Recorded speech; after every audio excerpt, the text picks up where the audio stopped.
This is a short-term disruption for the long-term gain. Short-term pain for the long-term gain. Short-term pain be for long-term gain. We're going to have some short-term pain with long-term gain. Short-term pay for a long-term gain. Some short-term pain, yes, but we've got some long-term gain. Short-term spike for a long-term gain. Some short-term pain for American consumers. We may have to deal with that in the short term. Short-term and temporary. Temporary short-term pain. It's going to suck in the short term. Some short-term pain. Short-term pain. We have to focus on the short-term. Short-term. Short-term. Short-term. Short-term and long-term. Short-term blip. Hopefully this is a short-term pain. Short-term is highly outweighed of the long-term benefits. Some short-term pain for the long-term gain. Short-term sacrifice for a long-term gain. Hello, ladies and gentlemen, and welcome again to Syriana Analysis. I'm your host, Kevork Almassian. If you turn on your mainstream media to learn what's happening with the fuel price spike due to the US-Israel war on Iran, all you get is synchronized sympathy. What sympathy? All what they're going to tell you, yes, my friends, your bank account is getting hit. Please experience hardship quietly while we rebrand it as a strategy. It seems that nowadays the mainstream media outlets have gone a little bit too far in their interpretation, and also the officials in the United States, because the decapitation strategy in Iran, or copying the Venezuela formula in Iran, has failed. And since it has failed, actually, nowadays we have multiple mainstream media outlets, and American officials are trying to change the strategy. First, the media is now peddling the narrative that this is a short-term pain for the future longer gain, basically. Of course, from our pockets. Today, the diesel prices here for the liter is 2.2 euros. Crazy numbers. People are very upset, but the politicians do not really care about us. This is not about us. This is about them, right? And secondly, and most importantly, that after this decapitation of the leadership in Iran, which the goal was regime change, the crumbling of the hierarchy, people go to the streets and do so-called uprising to remove the Islamic nature, revolutionary nature of the political system. What happened is basically Iran has shown resilience, and the so-called regime is still intact. Therefore, the goal has changed. And you will see today during this live stream, guys, that Marco Rubio now is talking about the victory for the United States would be, in his eyes, if Iran loses its long-range missile capabilities or its ability to hit Israel and other countries. Of course, this is a huge downgrade from the initial goals that they had put for themselves, which is regime change in the country, complete eradication of the Islamic revolutionary political system, and replacing it with a puppet government. So now they're talking about, okay, this has failed. They're not telling us directly to our faces, but what they're trying to say, our main goal is to degrade the military capabilities of Iran. So welcome to Syriana Analysis, guys, whether you're watching this on YouTube or on Rumble. And special thanks, of course, for our moderator at Axios for being present there. And in regards to the guest suggestion that our moderator has made and also sent me an email, I always try to build the live stream day on a daily basis, because we don't know what's the hot topic for today, and his name is just on my list here, so we have to find the proper, let's say, topic to discuss the what is also important for the audience of Syriana Analysis. So let's go directly to our topic of today's stream, guys. Who is Mushtaba Khamenei? This is a very important question. They killed the older man who was in the 80s. They didn't wait for him another few years to die on his bed, basically. I would have argued and said, if the Israelis or the Americans wanted the maximum, let's say, benefit from the disappearance of Khamenei, the father, I think the right approach was for them, of course, for their own interests, to keep him get old and more incapable of leading the country. But basically what they have done, still, Ali Khamenei was sharp. He was able to not only understand the surrounding, but also plan the future of his own country. And in his 80s, you made him a martyr. And by making him a martyr, basically, you unified the Iranian people again around the flag and around the nation, because this sends the signal that the killing of Ali Khamenei, in addition to the barbaric bombardment campaign across Iran in different civilian infrastructures, and now including the oil fields, gives the impression to the Iranian people that this is not a war only against the leadership in Iran of what they call the mullah regime, but rather the entire Iran as a nation. Therefore, even the people who disagree with the Islamic nature of their country are coming to the streets and they're showing solidarity. And I have to say this because it's like stuck here into my throat. The Iranian people, the Persian people, the people of the Islamic Republic of Iran, especially those inside the country, have shown great patriotic sentiments that any Syrian, in my opinion, should learn from. Also in the diaspora, I have seen, of course, these monarchists. I have seen them in the streets myself, carrying Israeli flags.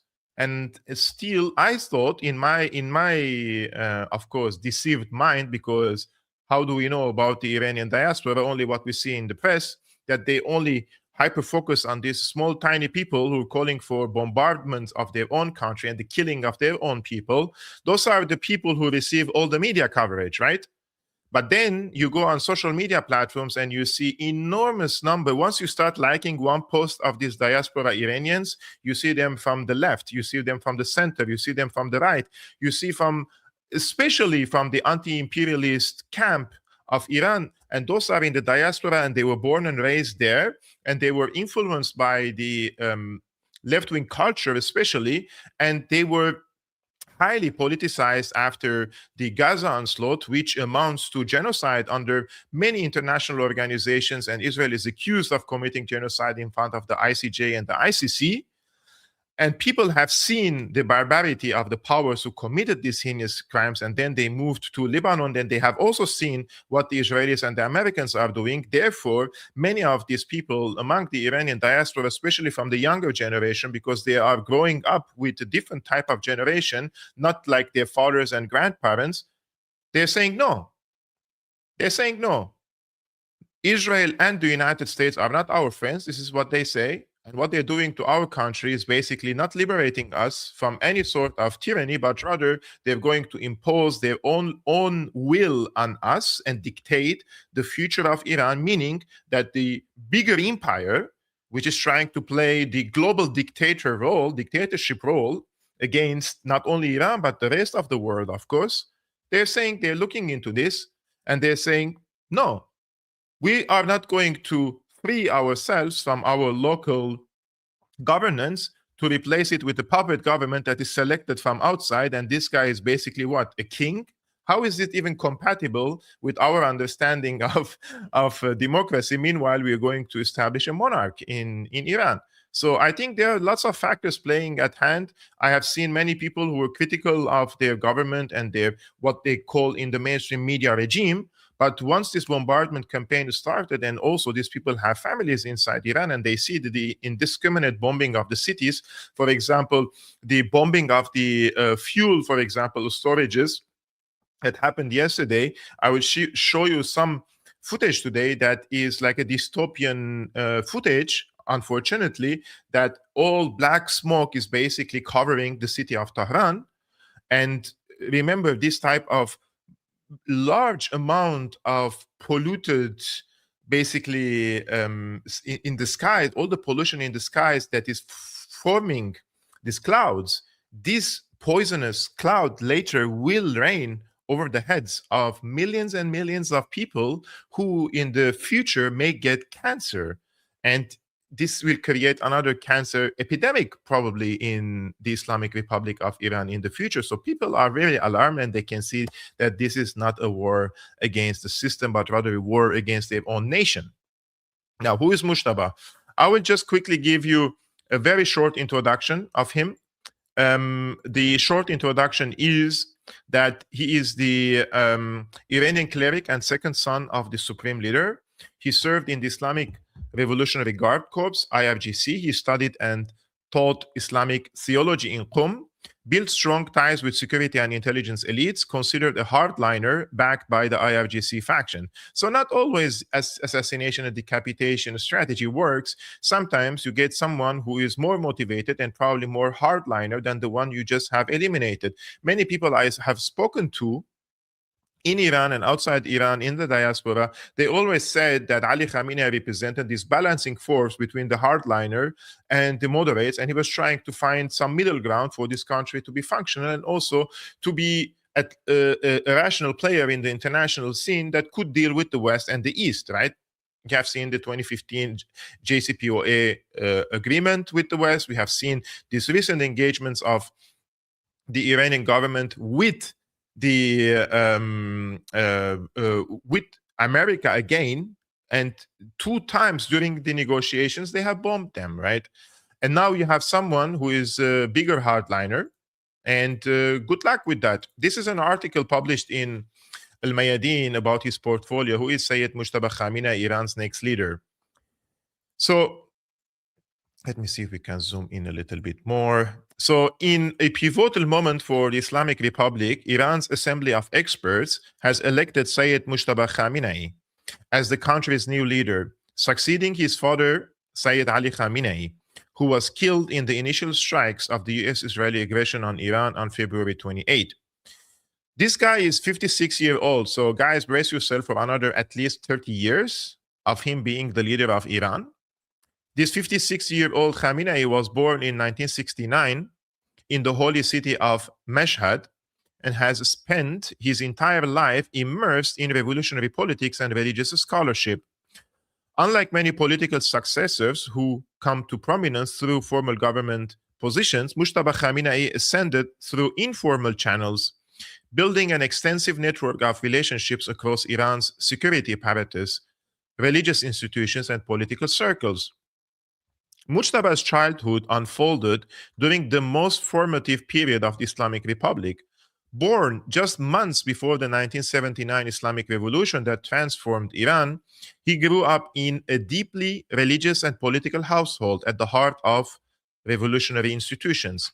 His early exposure to state-building decision-making processes and governance gave him an insider's understanding of Iran's political machinery that few contemporaries possess. In his formative years, he chose to pursue advanced religious education at Qom's seminaries, the premier theological center of Shia Islam. There, he devoted himself to studying Islamic jurisprudence and the principle of Islamic law, reaching the highest stages of seminary education, which precedes the rank of marja, or the source of emulation. The trajectory of Sayyid Mushtaba's political influence was shaped significantly by the Iraq-Iran war that dominated the 1980s. During these formative years, he became affiliated with Islamic Revolution Guard Corps, serving in military units alongside fighters who would later become prominent commanders in Iran's security establishment. These wartime bonds have proven decisive, as he now commands the full trust of the security and military leadership to guide Iran through the current war on the country. The Assembly of Experts' decision to elect Sayyid Mushtaba represents continuity and significant change, as well as a direct challenge to US President Donald Trump. The Iranian system has traditionally resisted hereditary succession, and some observers noted that the martyr Sayyid Ali Khamenei had reportedly expressed reservations about his son assuming the position. However, the current context of succession is different. Meanwhile, Trump has intervened in the succession debate, publicly dismissing the late leader's son, Mushtaba Khamenei, as an unacceptable lightweight. Trump signaled a desire for a handpicked successor who would align with U.S. regional goals, warning that a continuation of anti-West policies would lead to further aggression. So basically, after the assassination, Trump was trying to impact the selection process of this. Of course, I'm sure they had some candidates inside Iran. And as I have argued, guys, that Trump always preferred the type of a formula that even with the decapitation, if the hierarchy doesn't crumble as it was anticipated, then they would try to talk to someone inside the system and replace Ali Khamenei and bring someone who is more moderate, somebody who would compromise even further with the United States, somebody like probably Rouhani, right? People were bringing his name into the discussion and saying that America would prefer him over any other candidate and alternative, that he's a reformist person. He would have more the diplomatic approach towards the West, something that they could capitalize on in the future, right? But Iran has shown to different observers, whether you agree with Iran or not, whether you are, let's say, aligned with this type of policies in the region that Iran has pursues or not, this has nothing to do with that. Iran, however, has shown a big resilience, in my opinion, and defiance to the United States, not only with its retaliation, but with the selection and the election, basically, of the son of Ali Khamenei, in this case, Mushtaba Khamenei, someone who is, let's say, more energetic and more revolutionary. And this is what they call a hardliner nowadays in the press. In my opinion, this would be bad news for many people who, in the West, of course, who anticipated that this type of earthquake in Iran through the decapitation could bring someone in power or in the leadership position that would have a perception of foreign policy that is different from Ali Khamenei or his predecessor, for example, Khomeini. So those tactics and strategies have failed in Iran, and I think that this time particularly, it was different from the assassination of Sayyid Hassan Nasrallah. Sayyid Hassan Nasrallah has had greater impact on the popular base, on the resistance itself, on the axis of resistance, compared to the assassination of Ali Khamenei. In Iran, they have shown that they have state institutions built on different pillars, and decapitating the head of the leadership would not impact the functionality of the state institutions and the rest of the hierarchy. As we have seen, Iran has proven to be a nation state, which they have built through lots of hardship and all political experiences, wars, and maturing. Iran in the 1979 is not the Iran in 2026, right? And most of these countries, most of these players made mistakes. They have grown up, they have become more mature, and Iran, in my opinion, has proven to be a full nation state in all its senses and in all its meanings.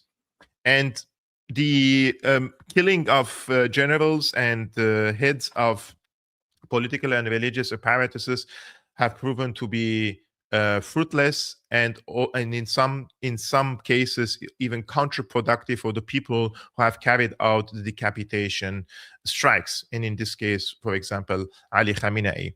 Our friend who was last week on our show, Hala Jaber, she posted something about this case. I think she's factually correct on that.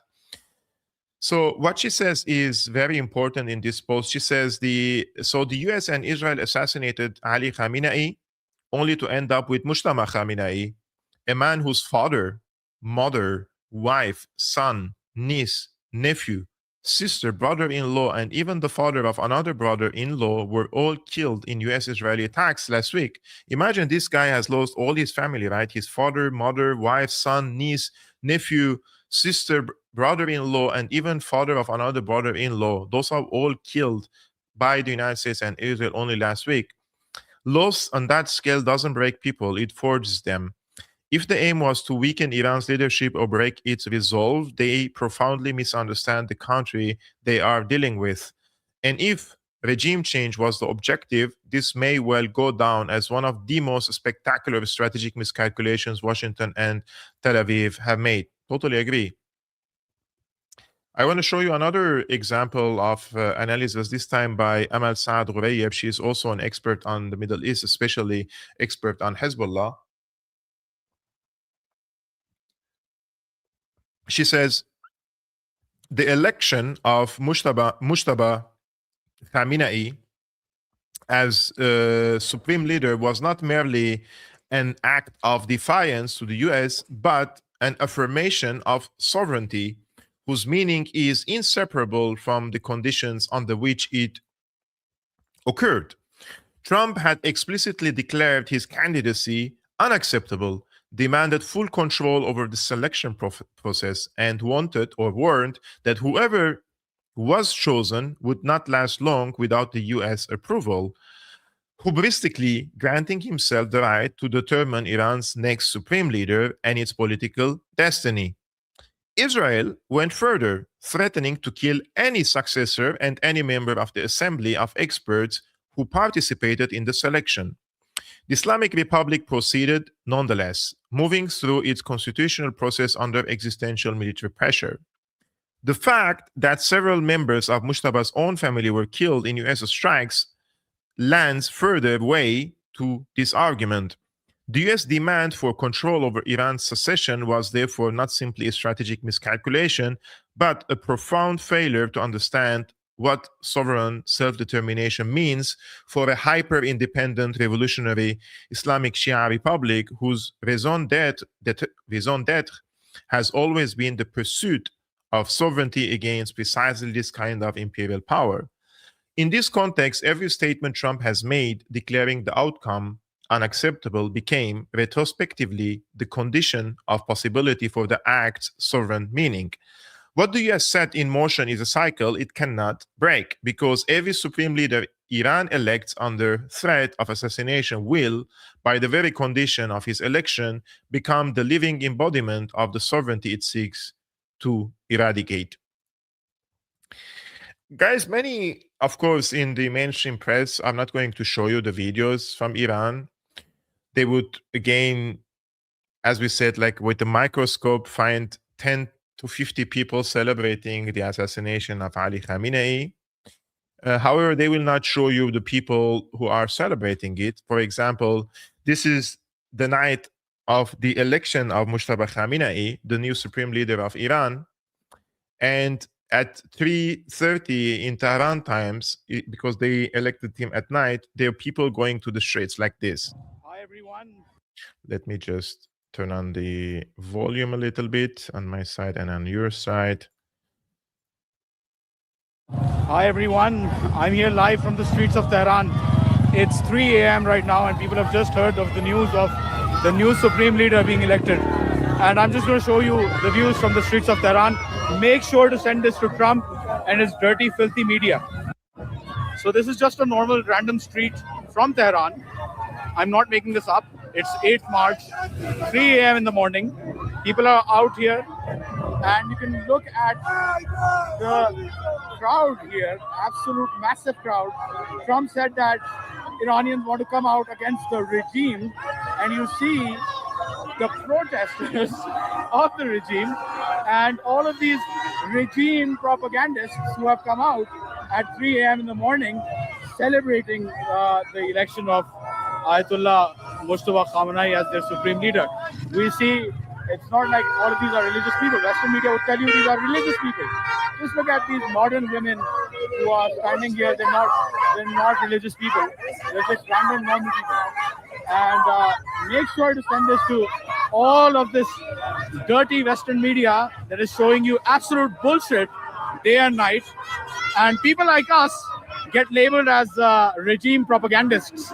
And I don't know what to say. I haven't forced these people to come out.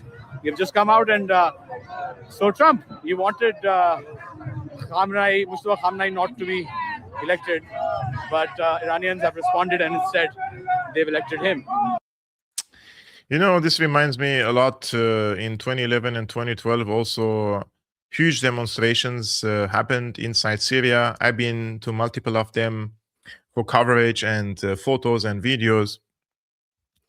It doesn't matter for the American and Western and European countries how much popularity a leader or a political system enjoys.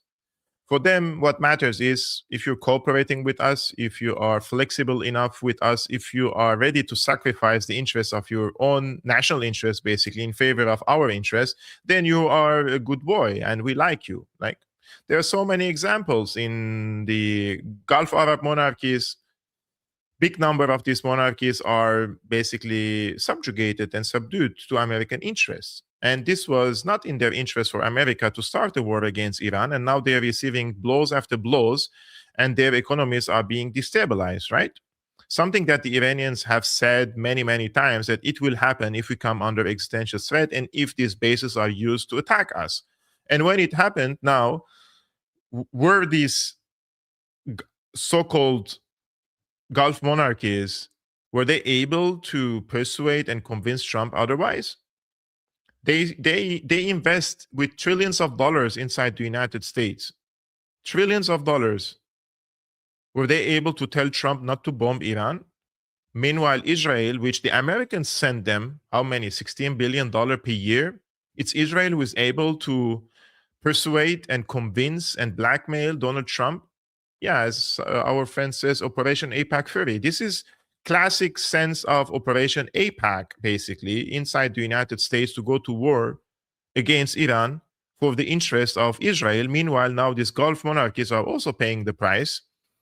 And I will tell you later in this show an example of a multi-billionaire Emirati businessman with very close relationship with the Emirati leadership, blaming Trump and Lindsey Graham for this war and telling them that this has happened due to for Israel's sake, against our interests.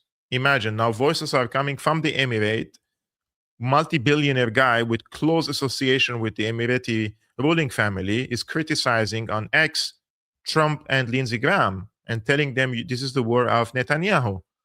Imagine how much they should be upset in the UAE, despite the fact that they have strategic relationship not only with the United States but also with Israel, for completely disrespecting their national interests and going into war against Iran. Meanwhile, their skies are exposed, their security is exposed, and their entire economies are built on the fact or on the bubble and the image and the vision that this is a safe place for the investors, for the entrepreneurs. They come here, invest here, don't pay income tax. Crypto bros, influencers. Have you seen how many influencers exist inside Dubai? It's like per capita, it's like 5 out of 10 people are influencers in Iran, in Dubai. And nowadays, many of these influencers who live inside Dubai, it is quite clear that they were asked by the Emirati authorities, probably with incentives, probably with money, I don't know. But there is like a pattern of many people on X who are writing and typing the same talking points, trying to say Dubai, despite all these rockets and the drones, is still safer than London. Dubai, everything is all right. Look at the people are walking in the streets. Life goes on. Look at Dubai. Everybody shows solidarity with each other. And I'm not saying that's not the case. All I'm saying is it turned out many of these so-called influencers who live in Dubai are also probably on the payroll of the Dubai government to also show the positive image about Dubai. Dubai is not the perfect place in the world. I don't wish to live in Dubai. I cannot live in Dubai.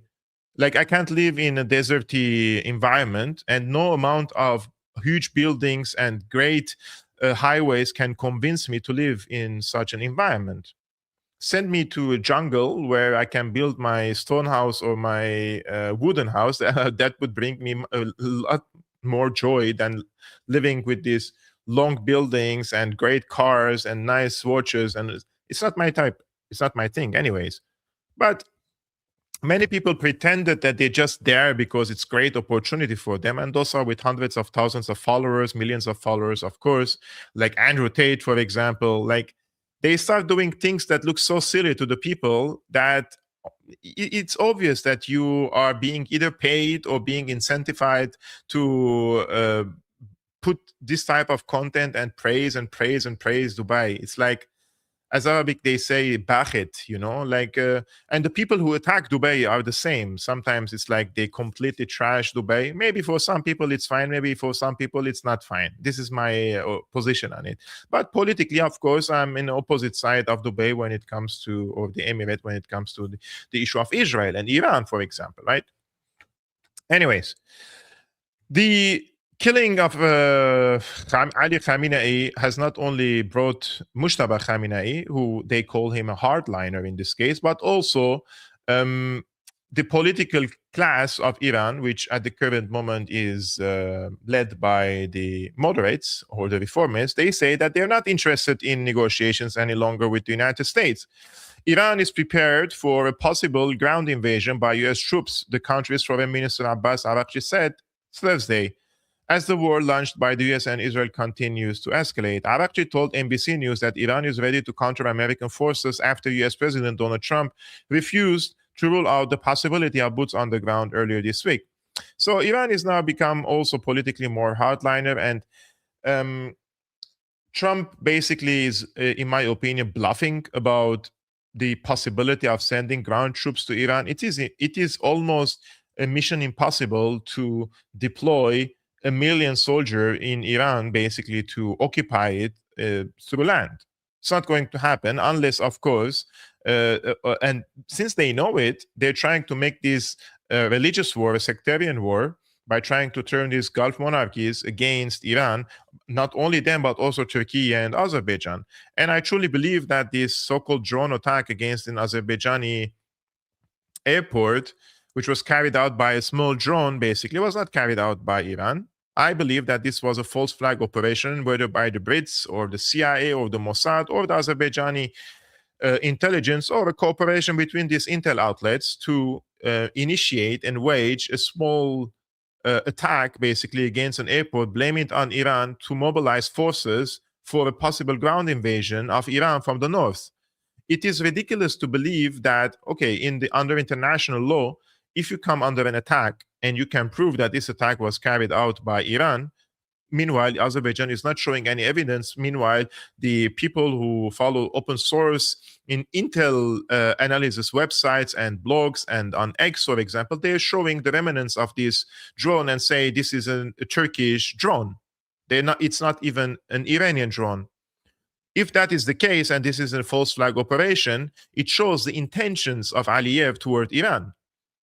Because remember, if you come under an attack via a drone, the proportionate response is to send the drone to an Iranian airbase, not to mobilize forces for a possible ground invasion. This shows that Aliyev isn't only aligned with the interests of the US and Israel in the Southern Caucasus region, but rather he is willing to use deception and false flag operation to wage a malicious attack against Iran from the north.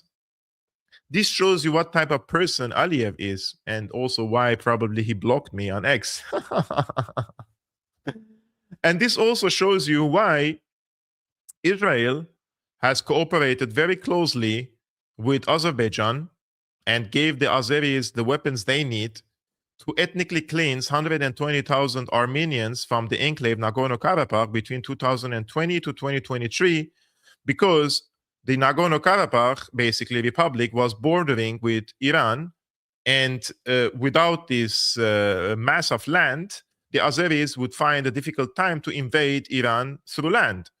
And that's why when the Israelis helped, and all the West, even America helped Azerbaijan to ethnically cleanse the Armenians from Nagorno-Karabakh, they helped Azerbaijan build air bases near the borders with Iran.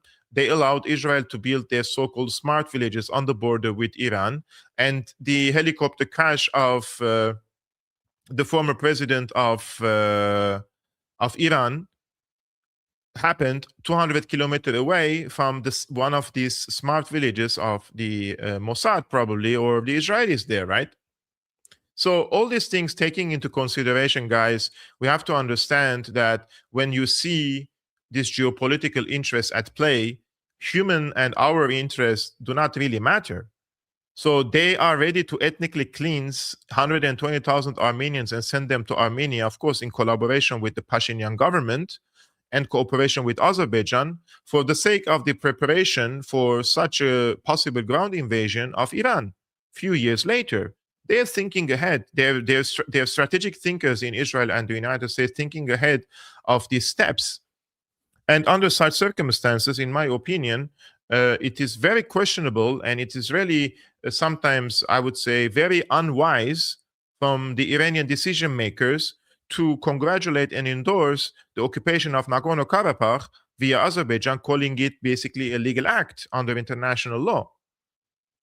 If the United States and others do not respect international law at all, and they are going to ethnically cleanse Armenians from there to use it later against you, I think it's very unwise to side on the side of the Azerbaijanis in this case. A huge strategic miscalculation from the Iranian side. And during the past few years, when I criticized Iran on this show, some people said I'm being harsh. Some people said like I'm exaggerating. Some people said I'm a defeatist. Others accused me of being a Zionist, and all these BS accusations. There is a difference between an objective criticism based on the fact that you care about the future of a nation and a great civilization like the Persian civilization, compared to a malicious type of criticism that is aimed at discrediting Iran, right? As a regional power. Those are two different things. And unfortunately speaking, some people like to hear these all the nice talk, all the right things that you have to say. But those who really care about someone, if you care about your friend and you tell him about his, if you give him remarks and caution him about certain mistakes that he's doing or how he can improve himself, you say this because he's your friend, not because you're trying to destroy him. If this person takes it personally, then he was never your friend anyways. This is my motto. So in this case, it seems that, as I said, the negotiations are going to be off the table. And this is what also our friend Marandi, Mohammed Marandi, was on Channel 4, of course, with this Zionist and propagandist journalist who was many times in Aleppo and made lots of propaganda for Jabhat al-Nusra and al-Nusra Front, Al-Qaeda's branch in Aleppo, and he called them rebels and freedom fighters. Take a look at this interview. We understand that the Assembly of Experts is trying to appoint a new supreme leader. Could a new leader, do you think, negotiate with Trump and agree to his terms? No. Iran is not interested in negotiating with Trump or the US regime. Iran is going to punish the United States, and we are in the process of doing it. This regime in Washington has tried to cross a bridge that's a bridge too far. And they're messing with the wrong country. We're not Venezuela, we're not Iraq, we're not Libya, we're not Afghanistan, and we're not Syria. This is the Islamic Republic of Iran, and we will make sure that the United States regrets the aggression against the Iranian people and the slaughter of children and the slaughter of innocent civilians and the murder of the leader. These are crimes against humanity, and the United States and its allies have imposed the law of the jungle upon the world, and they will come to regret it.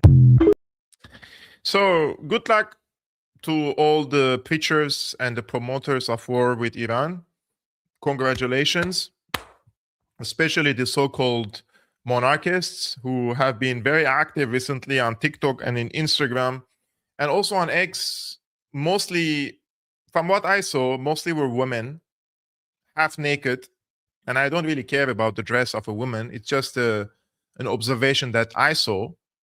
Half-naked women with the shortest miniskirt on earth, with all the chests and the boobs are outside. I'm sorry for the terminologies, but it looked like that. Every time I come across a woman dancing on Donald Trump's song that Ali Khamenei is dead, she's half-naked.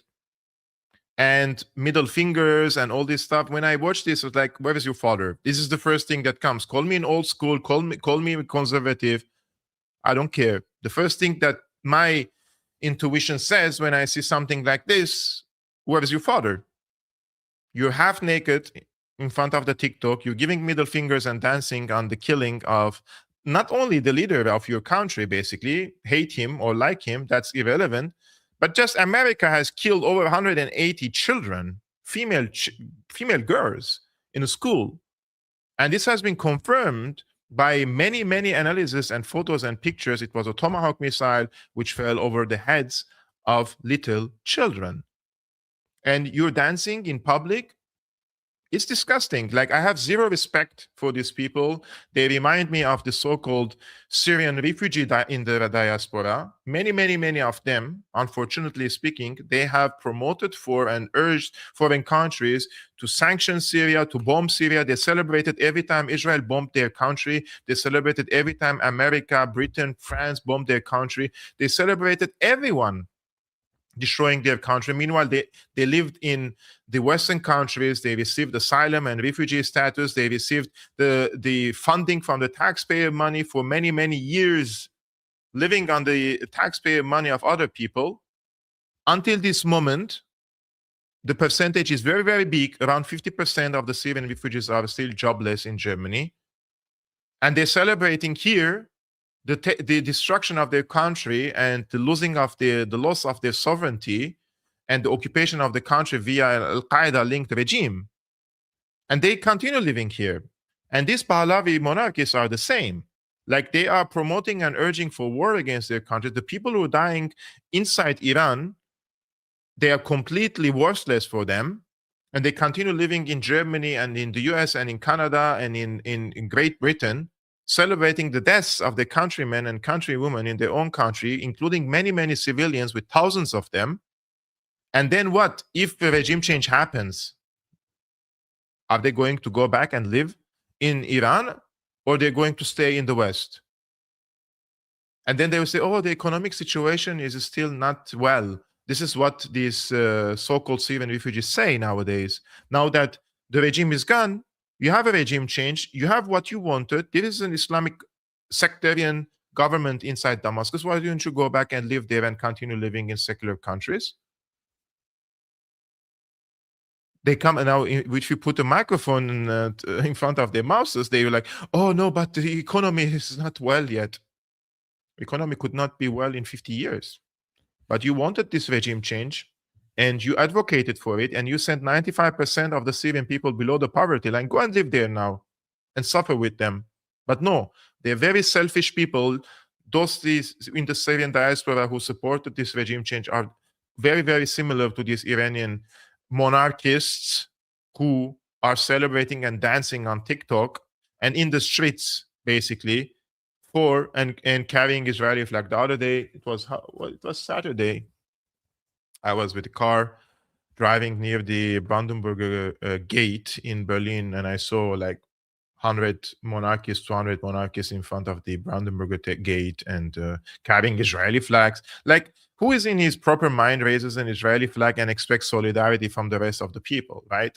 Everybody has watched this footage and barbaric criminal acts that happened in the Gaza Strip, and people were touched and were disgusted by it. And now, at the moment they see you carrying this, basically the Pahlavist flag and also the Israeli flag next to each other, they're already associating you with the wrong side. So it's a lost PR for them. Good luck with that. And this is a nice video done by the Gray Zone. And thanks goes to Kai Pitzker, who works for the Gray Zone. And he basically went to a monarchist demonstration and asked them about the girls' school bombing, which killed 180 kids. And they believe it's worth it, right? They call for American ground invasion of Iran. Take a look. There was also the... I will just make it a little bit bigger. Take a look. There was also the 150 school girls that were killed. I mean, ultimately, you see this as worth it. Like, yeah, 100%. 100% is worth it, yes. It's worth it. School in Iran. It's not his girl or it's not his sister who got killed, so it's totally worth it for him. So much patriotism and love for their countrymen. That was bombed, 150 dead. But you see this all as worth it. I mean, you think we should go to the end. Yes, it's worth it, and that's why we are here. We are gonna protest, even if it was not an Islamic regime missile. It was worth it. Very, very worth it. Sorry, you are accusing the IRGC of genocide. Yeah, they killed around 32,500 people. It has been like 2 months. Source. Trust me, bro. That's the source of the 32,000 casualties. That we lost like over 50,000 people got killed. In January, in 2 days, they massacred people, 90,000 90,000. 90,000. 90,000 people, Wow. and some people are still in the prison. Some people, they take out their eyes, and it's Israel dropped like an equivalent of 5 atomic bombs on Gaza, and the number of casualties were 80,000. And these people believe in a matter of 2 weeks, the Iranian government has killed 100,000 people in the streets. You would support Donald Trump, for example, sending troops or sending more airstrikes to Iran? Yeah, whatever Trump is doing, it is helping us, of course, 100%. There was also a report today that he was considering sending troops to Iran, and you would support that? Yes, I would support that. Yes, because I believe he's doing the right. He will not enlist, by the way. He will send American soldiers to get killed for him and for Israel. Donald Trump has been looking at more options, airstrikes, but also sending troops to Iran. Would you guys be supporting that? Yes, we will. He's considering sending troops in as well. Is that something you'd support? Actually, that's what we want. Yeah. And I also see a lot of Israeli flags here. I mean, this is also to protect Israel from Iran as well, yes? Exactly. Thank you to President Trump and Netanyahu for standing with people. If you had Donald Trump's ear right now. I'm sorry, but those are the most delusional retarded people I've seen. You were in the Oval Office, private room. What would you tell him to do? Please finish the job. Just finish it, whatever it takes. Whatever it takes, yes. Honestly, Bomb them. I haven't been back to my country in over 20 years. I'm not planning to go back. This is my country now. America is my country. And she's not planning back. She's not planning to go back, but she wants to nuke them, whatever it takes. I know this is the best for Americans and for Iranians in Iran. You're not planning on going back to No. And thank you, President Trump. You are my brother. You are my father. You are everything for myself, for my country, for my people. And thank you, Bibi Netanyahu, for supporting Persian people. And thank you, the soldier they killed in this war, and the 6 people. Oh my God, they're carrying the photos of killed American soldiers, but none of the Iranian girls who were killed in this bombing of the school. Hilarious, tells you everything. American people, and thank you. And thank you. Thank you. I want to say thank you to their family. I have not seen this much of butt licking and boot licking in a very long time. Guys, if you like what I do on this show, the kind thing to you from your side is just hit the like button, as our moderator says. It's the most easy thing to do. You're watching it, just hit the like button. It helps this stream reach to a wider audience, and also subscribe to Syriana Analysis if you are not yet. Please check, because some people say that they thought they are subscribed, but then they find out that they are not. That would be really, really helpful. Thank you so much. So, of course, there were lots of false claims that this was an Iranian missile which hit the school, and the misfire, for example. This is the photo, and this is where it has fallen. This is clearly a Tomahawk missile. Iran has released a video of the strike on the girls' school. A U.S. Tomahawk missile is clearly visible, debunking the U.S. blatant lie. They also struck the same school 40 minutes later to murder those involved in the rescue effort. This is straight up Hamas style. I don't know what he means by Hamas style, maybe about the manipulation. And those are the photos of the children who were killed, unfortunately, by this barbaric, unjustified attack against the school. Unfortunately, let me try to make it a little bit big. Probably I could show you guys a little bit this photo even closer. Let me see this one. I think it will work out. Unfortunately, those are a lot of children, as you can see in this photo. Trump looked them in the eyes. With hundreds of Iranian children dead, the US president still denies the bombing of Minab's elementary school. Look at all these small children Donald Trump has killed. What do you think the fathers and the brothers and the cousins and the relatives of these children are going to do? Like, do you really think that they will become more moderate? Do you think that they will join the Pahlavi movement? Do you think that they will participate in an insurgency and a revolution against their own system? What do you think is going to happen to the fathers and the brothers and the cousins and the relatives of these children? Do you really think that they're going to accept a middle approach? They're going to remove their leader if their leader decides to give compromises to the Americans in this case, right? They're going to become more revolutionized. They will become more hardline. They will become more hardened. They will join probably the IRGC. What are they doing? Why do you bomb even a school of children? It is to terrorize the people, right? But do you even count and calculate the consequences of this type of strikes? There has to be some limits, right? Even for war conduct. I don't really understand how have we reached to a point where all the morals and the human rights conventions and international law, everything has become so irrelevant. Everything has become just like, if you speak about international law nowadays, they laugh at you. They look at you like you're an idiot. What happened to the days when we at least had a little bit of understanding, of mutual understanding between these fighting powers, that where is the limit? All this moral decay among these decision makers in the United States, Israel, and some of the European countries have become so disgusting, even to their own people. Donald Trump has destroyed the MAGA basement completely. There is no MAGA base any longer. And Trump was a phenomenon. He led a movement, unlike other leaders and other presidents who basically preceded him, right? And he destroyed his own base completely.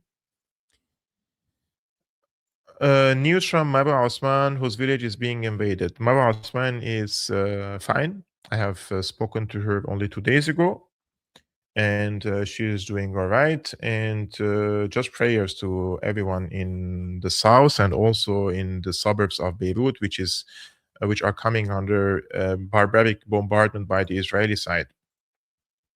And this, by the way,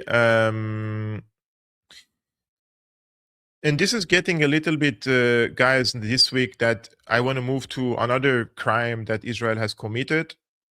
Yes, she will be on the show. I have spoken to her, and we will have her at the right time when we need the situation to be a little bit more clear in Lebanon. And she also gathers more information. I will have Maba Osman again on the show, and we will have a 1-hour conversation. I promise you. Probably this week. Let's see a little bit the picture, and I'm in touch with her. So yesterday or 2 days ago, Israel has committed another crime in Iran, and this time they have bombed the oil depots in Tehran. And this is a journalist basically reporting to us, a citizen journalist, and behind him all this destruction in the oil depot, which you can see huge flames and huge fires and huge carbon injections basically in the skies, and lots of pollution basically, right, that they have created. This is some sort of an eco-terrorism. سلام خدمت بینندگان عزیز. مردم وقتی که میگه من فقط زیرساخت نظامی میزنم، اینجا محل پخش بنزین شمال شرق و شرق تهرانه. بنزین رو وقتی میزنه میخواد شما مردم اذیت بشید. Man, it looks like it's from a movie scene, like it's made by AI, but it's not. It's a real footage. میخواد کارهای نظامی نیست، بنزین برای مردمه، بنزین برای اینی که ماشین‌های شما، ماشین‌های امدادی و آمبولانس‌های شما راحت در شهر بچرخه. اینجایی که الان زده فاصله خیلی نزدیکی با مکان‌های مسکونی داره، یعنی خیلی محل عبور و مرور مردم و This is a very, very huge, by the way, guys. This is not something small that the Israelis have done. And imagine even, I don't know why and how they allowed the CNN to go to Tehran.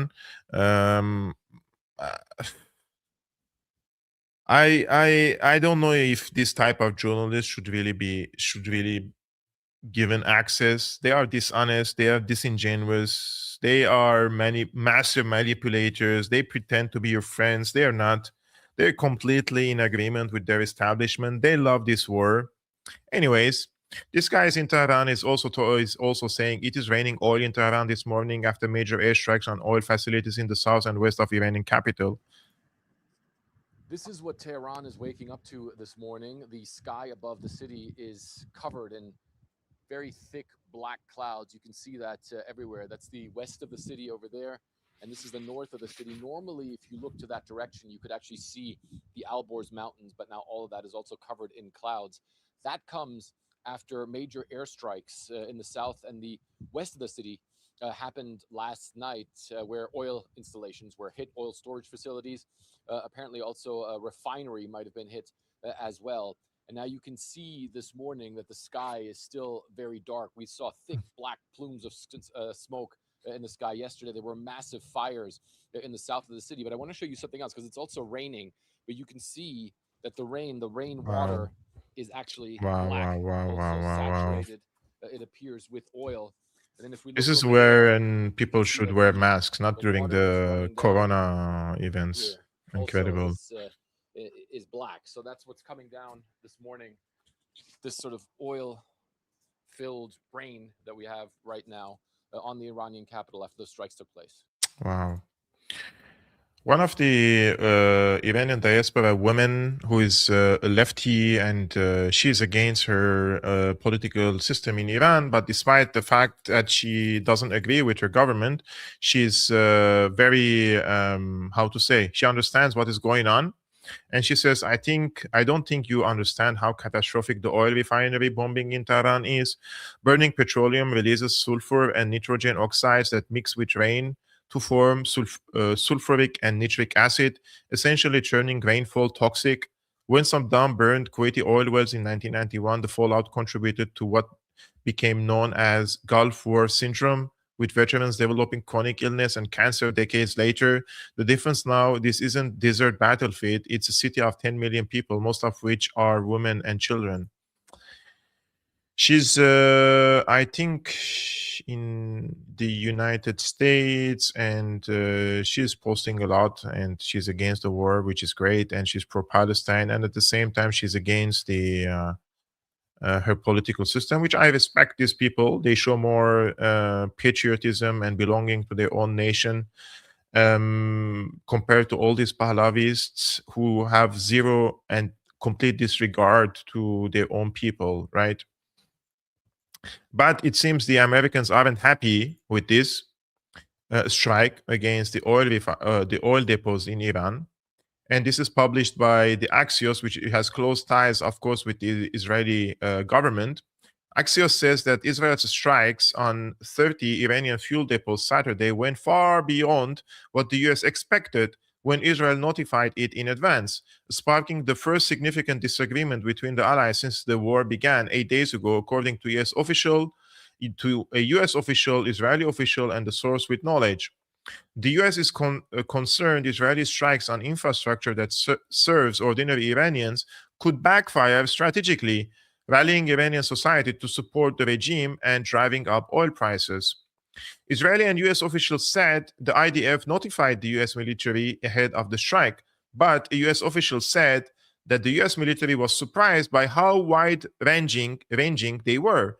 We don't think it was a good idea, a senior US official said. An Israeli official said the US message to Israel was, "What the fuck?" The president doesn't like the attack. He wants to save the oil. He doesn't want to burn it, and it reminds people of higher gas prices, a Trump advisor told Axios. The spokesman for Iran's Khatam al-Anbiya headquarters, which oversees the military operations, warned Saturday that if attacks on Iran's oil infrastructure continue, Tehran may respond with similar strikes across the region. Yeah, the fuel prices will reach to $200 per barrel if that happens. So good luck for us, guys. Bravo, Israel, for opening the Pandora box. My car usually, for 100 euro or so, you can fill it completely. Yesterday, I filled this before this war, right? Around 40 euros or so. And it filled like 30% of the tank. Well, what can I say? So Israel has made this big error and miscalculation, in my opinion, by killing Khamenei, and now they have made another miscalculation by bombing the oil depot, as if they want a type of retaliation from Iran that could cause enormous economic pain for the world. It looks like that because that's what's going to happen. So they have completely missed in their goal after the assassination of Khamenei, and they have made this big error and big miscalculation by bombing the oil depots, basically, which will have enormous repercussions on them and also the allies of the United States in the region. And now, according to Haaretz, Israel is also facing a big problem on its northern front with Hezbollah, because they are having a big trouble in intercepting drones from Lebanon. And they believe that it may be necessary at some point to evacuate communities near the border. Now they will probably give orders for the settlers in the north to evacuate to the central part of Israel, basically, because they are unable to intercept these drones. And what could happen next? Then Hezbollah probably would extend the range of the attacks to the central of Israel. In another article, basically, again, in Yedaot Ahranot, in the Hebrew version of it, they say that basically this recent Hezbollah intervention will basically urge and force the Israeli occupation forces to invest most of its and a lot of its intelligence and resources basically to the north of Israel. Meanwhile, they need them in the front line in Iran. So they have to diversify their now resources and energy, financial and military, in two fronts, basically. Or they have to call for the mobilization of other tens of thousands of soldiers, which means they will be exhausted through two front lines that are different from the era of 2024. In 2026, the participation of Iran is not just 12 days, or they're planning on a long-term conflict with Israel, which is being hammered by the missiles. I have seen some serious videos. Some of them are AI made, but others were really serious videos. It looks to me that those strikes are different from the 12 days war. It looks the capacity of the explosions are different, the accuracy of the missiles are different, and also some of these missiles that are coming very fast, and then when the interceptor is coming to destroy them, the missile is being opened into 6 different cluster bomb type of explosives and falling like a volcano rock on the ground. Those are really the very, I would say, terrifying footage coming from Israel, despite the laws and the security blackout there, which criminalizes people for publishing this type of content. And despite that, we have seen many amateur videos posted by Israelis themselves. The destruction is really huge in Tel Aviv, in Haifa, and in other military installations, airports. But there is a very serious blackout and control over the publication of this type of material. So, first miscalculation, assassination of Khamenei. And now we have Mushtaba Khamenei, and then we have the miscalculation in the bombing of the oil depots, and then facing a big challenge in the northern front with Hezbollah, and you have now to allocate more resources there. And then you have, what is the solution now? You're being more cornered, your strategy hasn't worked. So you can see that they started talking about, the ground offensive is not off the table. It's there. We will always consider it, this and that. But one of the American commentators on X made some great points here. In my opinion, he's more patriotic than most of these American decision makers, and also the people who work for the and affiliated to MAGA, and those who claim to be patriotic and still supporting Donald Trump in this case. Look at this map, guys, of Iran. Notice the mountainous and hillish and deserty and difficult geography of Iran, with people, how many of them? 90 million people? Please correct me in the chat. I'm not an expert on the population. So, but he makes a great point. He says Iran is calling our bluff because they know a ground invasion would be catastrophic for US forces. Doing targeted strikes with Delta or DevGru is one thing. Doing a full-scale democracy-building invasion is the dumbest possible thing we could do. They have an overwhelming strategic advantage. We have an incredible military, best in the world by far. No one else comes close. It still doesn't matter here. Iran is massive and built like a fortress. It has 90 million people, tons of hidden bases and outposts, infinite places to ambush US troops, and more than 600 fighters who are ideologically motivated to fight to the death and kill as many US troops as possible. Their landmass is 50% larger than both Iraq and Afghanistan combined. They have 5 times more troops than we faced in Iraq and Afghanistan combined, and everyone knows how those went. These aren't a bunch of goat herders with RPGs either. They have a sophisticated military. They are better equipped than anyone else we have faced in decades, and they have also prepared for this conflict for decades. Further, their fighters believe they're on a holy and righteous mission. We martyred their religious leader and humiliated their country on the world stage, and the Persians are a very proud people.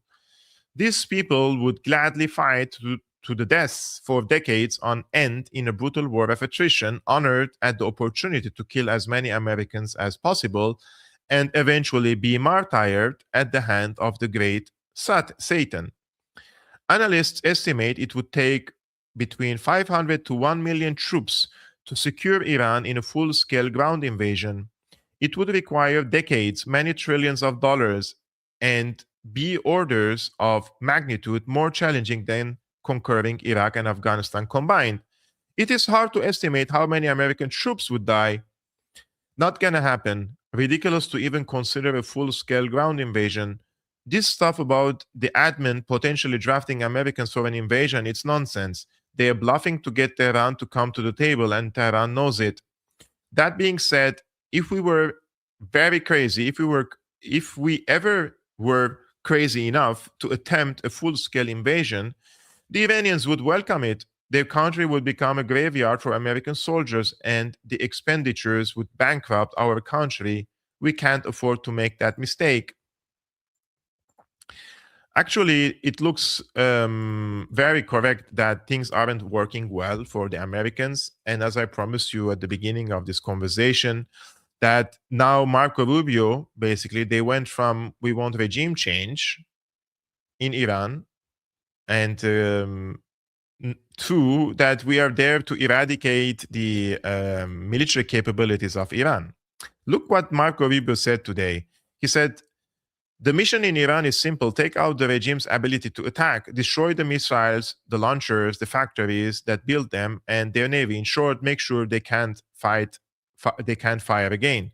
So we have moved from regime change to degrade their military capabilities to basically Donald Trump trying to make the case that the Iranians, that he says the Iranians, right, are among the most evil people ever. They cut babies' heads off, chop women in half. Basically, this type of talk and all the previous failures, basically, those are indications that things aren't working well for them, and they are probably preparing the audiences and the population for a doomsday scenario, a type of a tactical nuclear attack against Iran. And listen, I'm not here to give prophecies or predict the future, but it looks like if the strategy hasn't worked well and the Iranians are basically holding the cards of choking the global economy through the Strait of Hormuz and also spiking the prices of the fuel, those are not good consequences for the Americans and for the Israelis and for the allies of the United States in the region. Then your entire strategy has failed after the decapitation. You have now a more hardliner, 2 failures, and then the basically start the foul talk about the Iranian people as being very evil, and by Trump and others. And then Lindsey Graham comes and says, just basically yesterday on Fox News, he says, you just wait and see what comes in the next 2 days. We are going to blow the hell out of these people. You know, all this talk indicates that there is something bigger is happening in the background.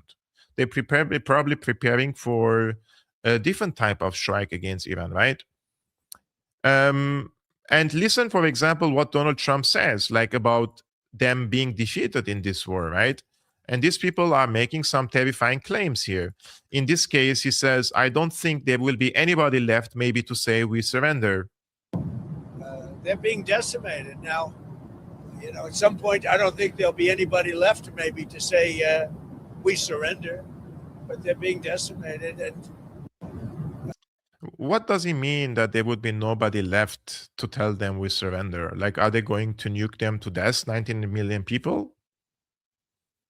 Yesterday, there was a retired U.S. Army Lieutenant, Colonel Tony Aguilar, on George Galloway's show, and he said that he has absolutely no doubt that the United States or Israel or in joint operation will use tactical nuke. Let's hope he's wrong. I will show you this clip of him.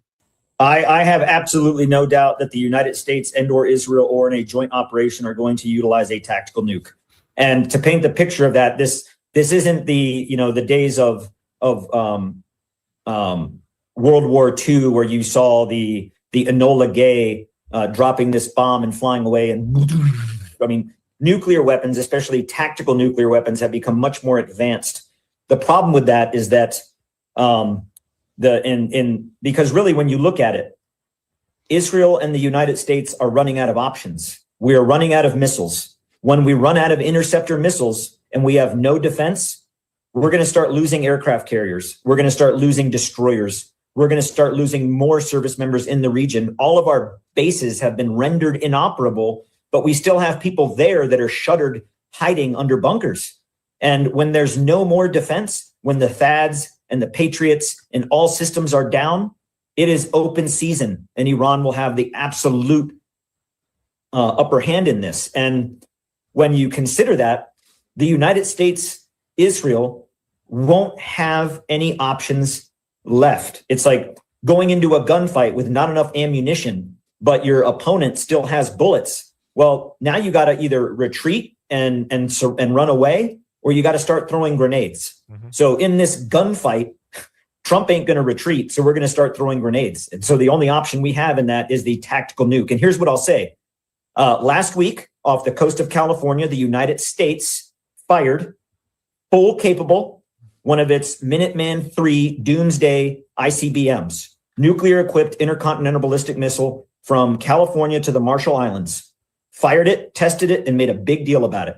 Simultaneously, this aircraft that you saw that took off recently, that is the 4 Echo Doomsday plane. But what's also another critical component in that aircraft is what really concerns me is the Echo 4 Charlie Night Watch plane. That plane is the command and control component to where if there's nuclear war and if strategic targets are hit, this aircraft through AI with pre-programmed targets can then execute the mission, call it like a dead switch, but it's in a plane. So we not only have this giant nuclear capable 4 Echo Doomsday plane, we also have the 4 Charlie Night Watch, which is the complementary command and control aircraft with that bomb-loaded aircraft. So that's what's really concerning. We have not just taken the cover off the old car in the garage.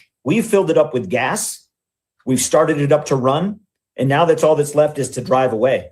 And I feel that this administration, especially under the influence of Netanyahu, will utilize a tactical nuclear bomb in the coming days. I fear that greatly, and I think it will happen. So some people, at first, we have to take this as a speculation, right? Those are people expecting and calculating and checking the trouble that the US and Israel are in now due to the failure of their strategy in Iran for now. Things could change in the future, but I totally rule out that possibility. And I wouldn't also say that the question of the nuclear strike against Iran is off the table. I don't believe that that the US and Israel are unwilling to use nukes against Iran. Like, I believe that this is on the table. I believe that this has been discussed as an option if things go south for them. And this is not, he's not the only person saying this. There is another person whose video made lots of sense, and he's giving us some information. And he was also in the US military. And I will just show you the first 2.5 minutes, because he explains a few technical things that I didn't personally know. And again, take it as an assumption, as an argument, as a theory, and try to do your own research. Hello, everybody. My name is Joshua Doherty, aka Joshua Lloyd Fox. I'm an author. I'm a veteran. I'm a dad of a veteran. I've worked for the U.S. government and the DoD for 28 years, and I don't want to get on here and be an alarmist, but some of the things that I've seen lately, especially in the escalation of the war with Iran, has me really worried. So currently, I'm sitting not even a mile from Tinker Air Force Base. I work for Boeing currently, and the E-6B Mercury aircraft is headquartered here for the U.S. Navy. It's a Navy aircraft, but they put them on Air Force bases. I also worked E-6B at Pax River Naval Air Station in Maryland. And if for those of you that don't know, the E-6B Mercury is called the doomsday plane. Its entire operational capability is creating a basically a radio antenna that can send very low frequency radio signals to nuclear submarines underwater, up to a mile underwater. And in the sudden case of nuclear escalation, the E-6's only job is to assure that it can give launch commands to submarines. And they just sent at least one, if not two, E-6Bs over to the Middle East. I don't believe the E-6B has been out of the continental United States since 9/11. And if it is in the theater of war in the Middle East, that means that nuclear escalation is on the table. Now, the scary part about this is that I have worked for the U.S. Air Force, the U.S. Navy, and now as a contractor at Boeing for 28 years. I've served under 5 presidents. I deployed to the Middle East 4 times during Operation Northern Watch, Operation Southern Watch, Afghanistan, and Iraq. I was also on SAR teams at the very end of my Air Force career where I got injured. I'm more scared now than I ever was during those times, not because of the risk to U.S. service members. We know what we sign up for, but because of the guy in the White House who wants to be the first president to do a lot of things, has no problem knocking down part of the White House, has no problem just stampeding all over the Constitution. And now it almost feels like he's a schoolyard bully that wants to be the first president since FDR to push a button.